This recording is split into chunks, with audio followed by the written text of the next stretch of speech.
G'day guys, and welcome back to another Shannons Engineering walk around video. In front of me we have a brand new 2023 79 Series dual cab, brand new, unregistered, no kilometers. Straight from the dealership. We have done all the work you see in front of me.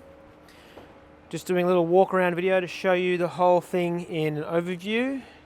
This guy's from the south coast, New South Wales.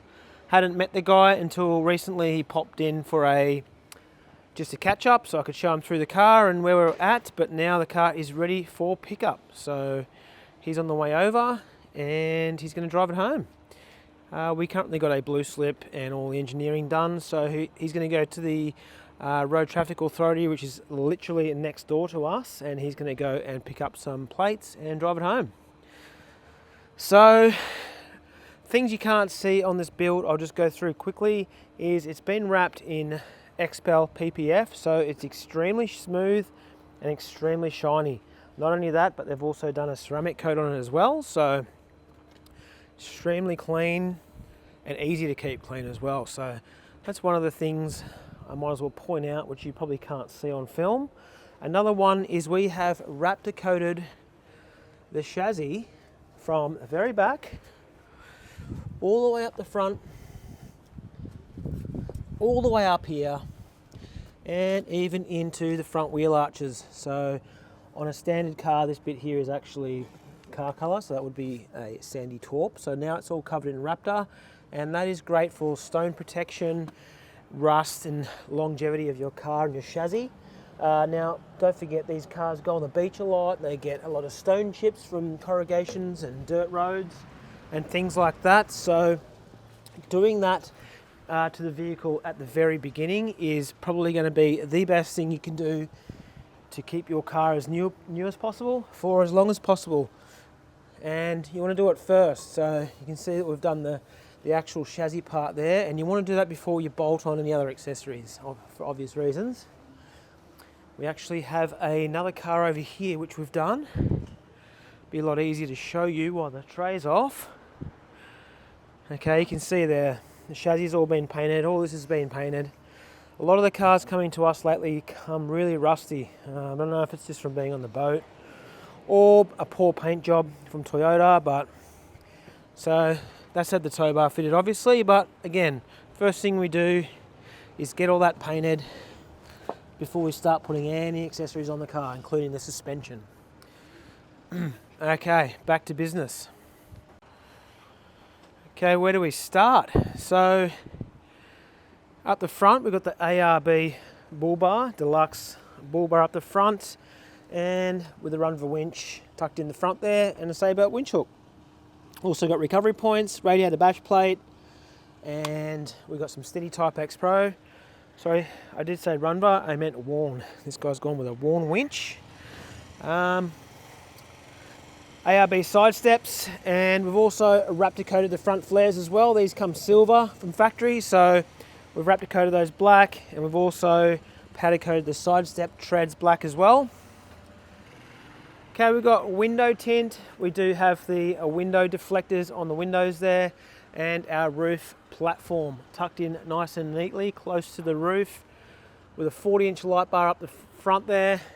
We've got the white LED side lights, switchable from outside, and then the amber one, which is more so for camping, and that's also switched on the outside.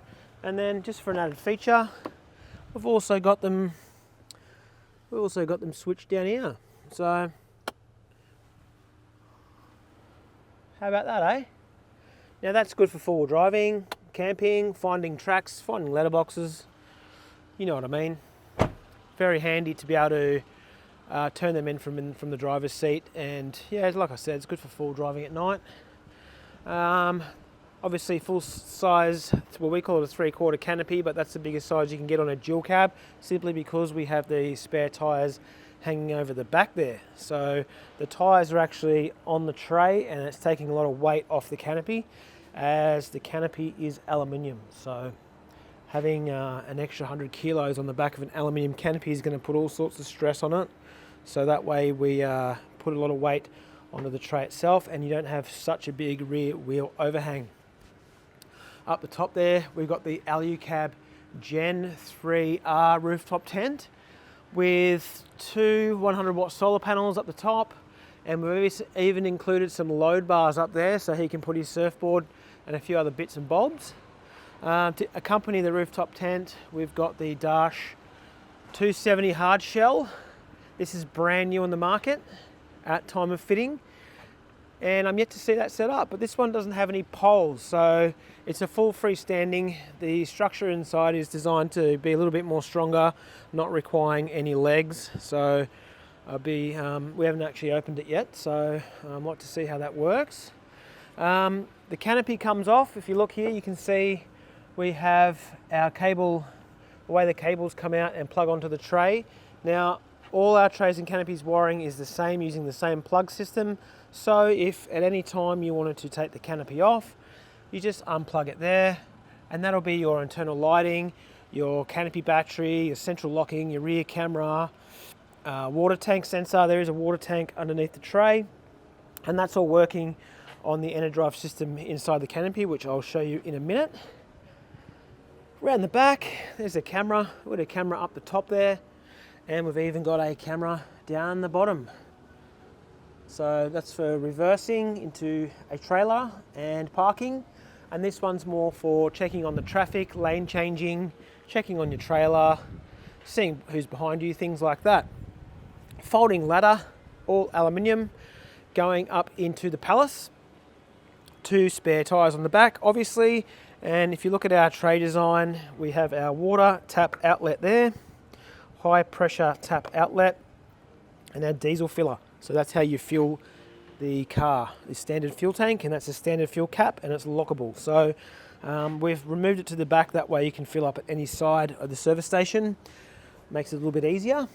So we've got a Marks high mount tow bar here with 8-ton recovery points included on the ends, which is nice and handy. And this one is about 100mm higher than the standard tow bar, so it's nice and high and out of the way. Hand soap bottle yet to be filled up, and we've got our low pressure tap outlet at the bottom, and this is also how you fill the tank. Underneath the tray, we got a fuse box with a crooked sticker, and then two 9-litre aluminium air tanks are connected to the compressor, which is inside the toolbox. We've got air tank there, and another one over here, up out of the way. So that's giving you 18 litres of compressed air storage underneath the tray and out of the way. Our trundle drawer there, I don't know if you can see this on camera, is fully encapsulated, so that way no dust or water or anything gets into it.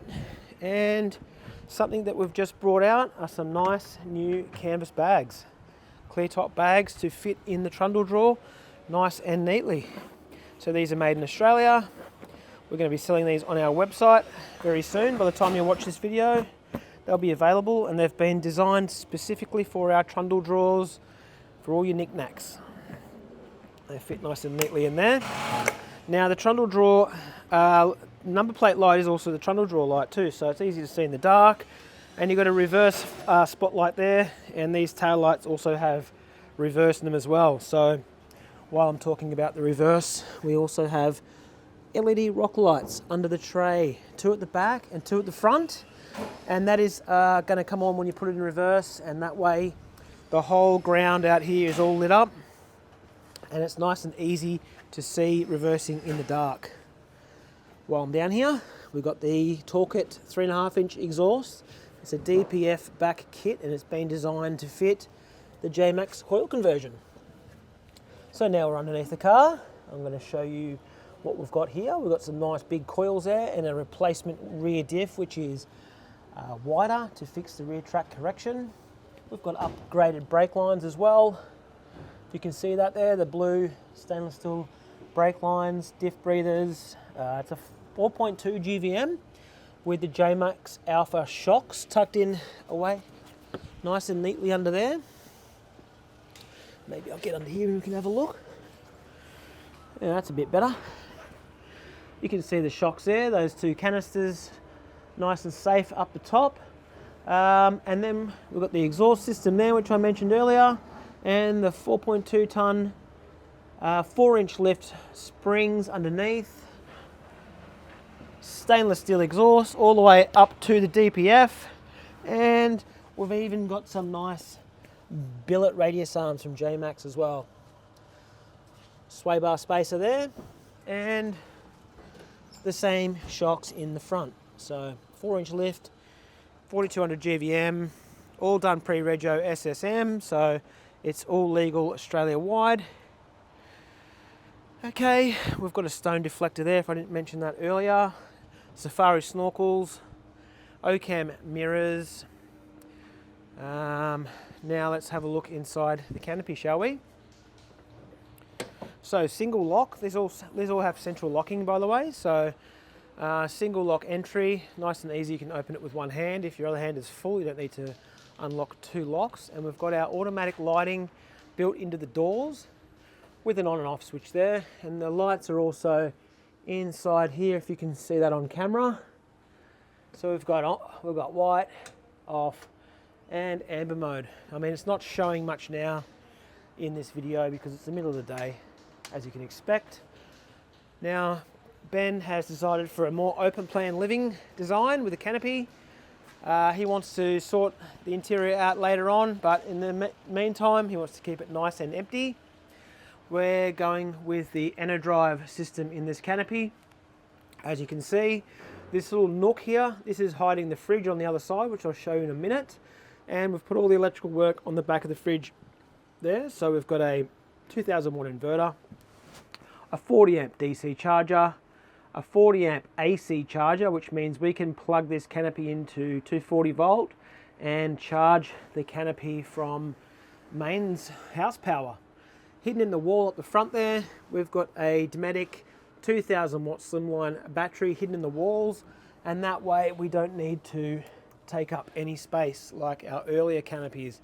The earlier ones had a big brick battery sitting right there on the floor, and that was a bit cumbersome. So you can see we've put a light in there just so you can see the battery in the way.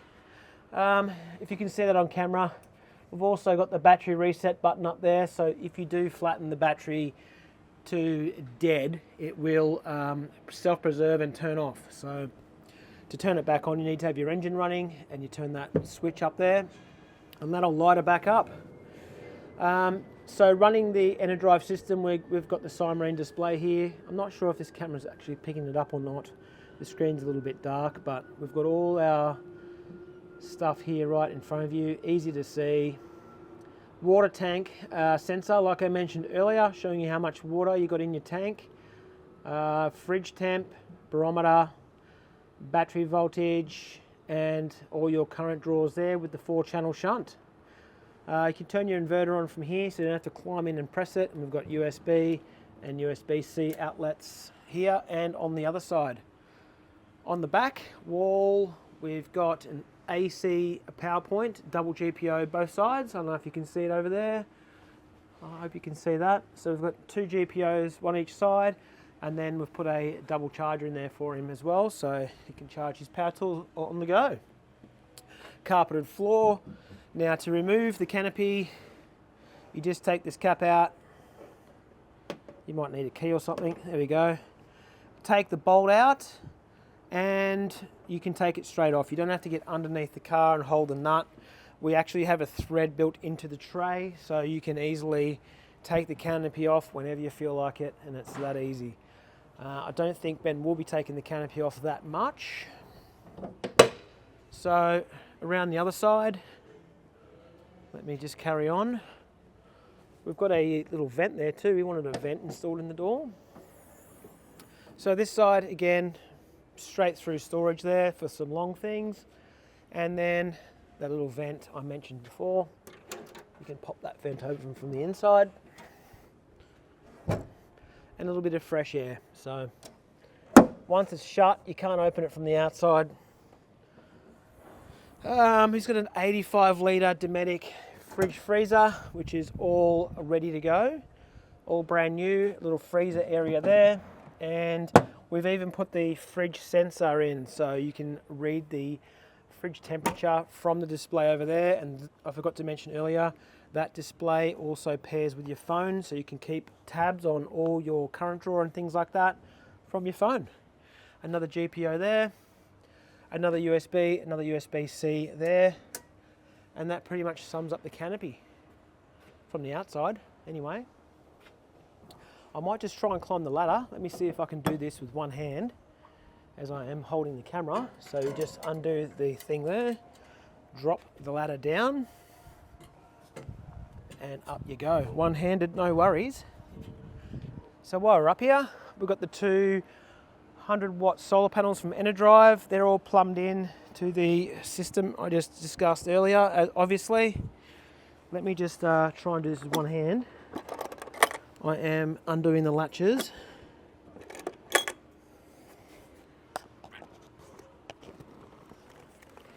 Up she goes. So this is the Alucab Gen 3 rooftop tent. Now, obviously this is pretty much the first time it's been opened, so you just have to unfold all this stuff and in you get. But let me climb down now and show you what it looks like from the road. There we go, so straight to bed. You saw how easy that was for me. I did that one-handed, mind you, so you can literally just get in there and go to sleep. Packing up is just as easy. And there's another view of the solar panels. Lovely jubbly. Now, should I ruin this film by trying to pack it up with one hand? Or should I just leave it up there for the rest of the video?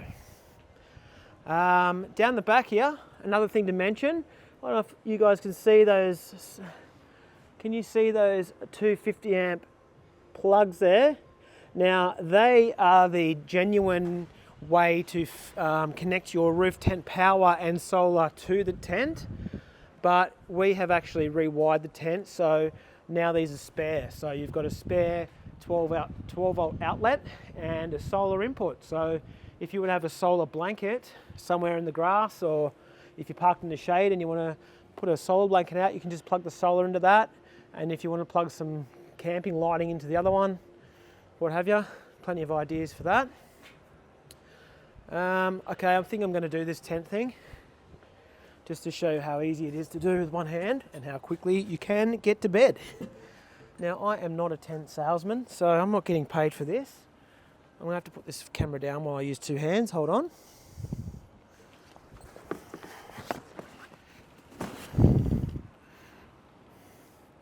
That's it.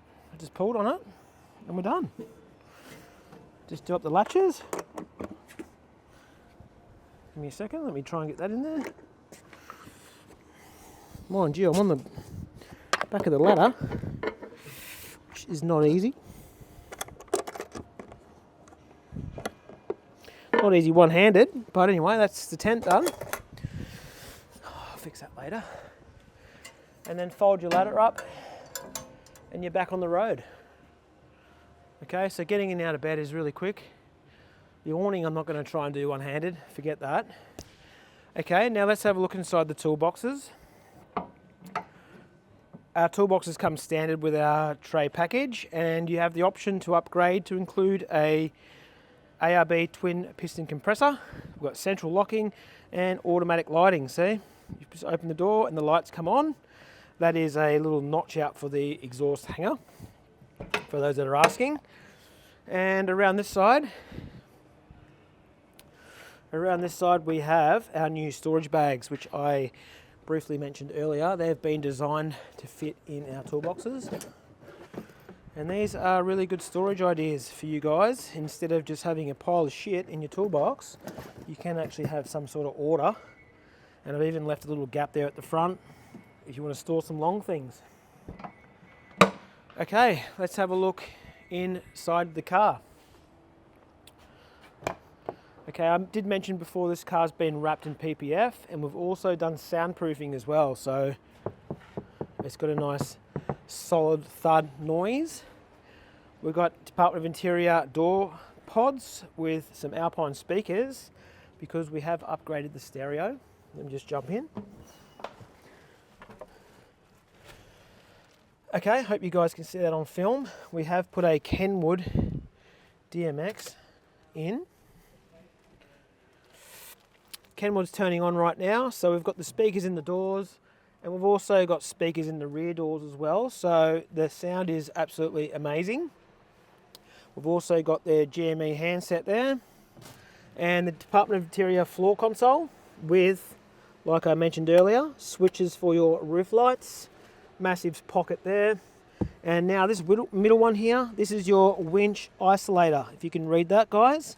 So you can turn your winch on and off from the driver's seat, giving you power to the winch, and then obviously you just turn the winch on with the hand remote. We've also put into this console airbag controls. So I can control... Let's turn this back off. I'm getting chat. Alright, so we've got airbag controls down there. Now I can turn the bags up and down at my leisure from the driver's seat. Good for camping too. If you want to get the rooftop tent level, you can just let air out of one bag, for example, if you parked on a little bit of a hill. And then I can turn the compressor on from here as well. I don't know if you guys can hear that humming, but the compressor is on in the rear. And I've also got my red arc brake controller right there in front of me. Stereo sorted there. And we've got our cameras. That is canopy cam and then tow bar cam. So there we go. You can obviously see behind me, rear camera there. Up the front, right here on the right hand side. I don't know if the camera is focusing on that, but this is a quad lock wireless charging mount using the genuine factory screws, and that way you have a nice solid place to put your phone out of the way, out of the driver's field of view. Nice and handy. We're actually selling these on our website too if you guys are interested. Other than that, we've got the roof console, full deluxe roof D console with map lights, massive interior light there, storage pockets and nets. Pretty typical for a build from us. We do this to pretty much every single car we do. We've done the stage 2 soundproofing in the ceiling as well. It's also good for the heat and the sun. And then in the back here, we've also got a multi-drive child restraint kit put in there for his children, and the airbag control box, which is there out of the way there. The reason why we put the airbag control box there is so it's out of the way, it's nice and dry, it's easily accessible, it's out of the weather, it's out of the dust. And one more thing, rear consoles, I forgot we did that. Spare switch plates and some USBs for the kiddies, and cup holders both sides. Rear seat, rear door speakers right there. Other than that, that is all for the interior. Let's have a look up the front. Okay, I'm going to put the phone down, or the camera down, for a second while I just hold on. I just want to open the bonnet.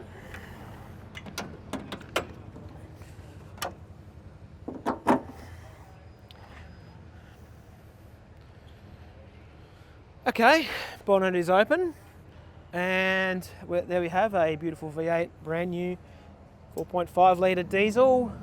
What have we done? So straight away you might see we have installed a GSL aftermarket airbox, upgraded intake pipework. So this has all been replaced. This used to be plastic and a lot smaller. Now this goes all the way down to the turbo in stainless steel. It's going to be hard for me to get under there and have a look, but just for your eyes, if you can see that under there, that's all the GSL work down there. Lovely job. Fits beautifully, and we'll give you a few more ponies. Also upgraded the brakes as part of the 4.2 GVM. We have had to upgrade the brake booster for a little bit better braking. And then around this side here, there is your factory start battery and our wiring. So we've got our tray, a canopy, a tray, a BCDC charger, which is up the front here, tucked into the grill, nice and easy. And we've also got a solar input there too, so if you do have a solar blanket, you can charge your second battery, which is this one here. A second BCDC fuse there, and then no fuses up the front here besides this one MIDI fuse. Now the reason that says glove box is underneath the glove box inside we have an 8-gang blade fuse holder with all the fuses for all the stuff that I've pretty much just spoke about. The CB radio, the roof lights, All the other stuff I mentioned, it's all fused in the cab, and the reason why we've done that is we want to keep this nice and clean and tidy, keep the battery posts nice and tidy and not all ganged up with crap, even down to things like using the actual fuse box, accessory fuse box that is designed for accessories. Not many other people actually use that box. They normally just clutter your battery posts full of blade fuse holders that aren't labelled. So the way we've done that is we've just got one fuse there, all our small fuses there which are off this battery, and then down there is our winch isolator tucked in nice and neatly down the side there. That's pretty much it, guys. I think I've wrapped this up in around half an hour. If you have any questions, just head over to our website. We do have this vehicle on there under the recent builds tab, along with many others. We'll have that one there on there soon. We've also got a few in the shop. So go and check that out. I'm gonna have a full build description. That's our mini production line going on there. So this one will be next. This is Greg's. Yeah, go check it out, guys. There'll be heaps of photos. I do all the video work and photography myself, so I've got to apologise if they're of low standard, but I do get the point across nonetheless. Thanks for watching, guys, and we'll see you on the next video.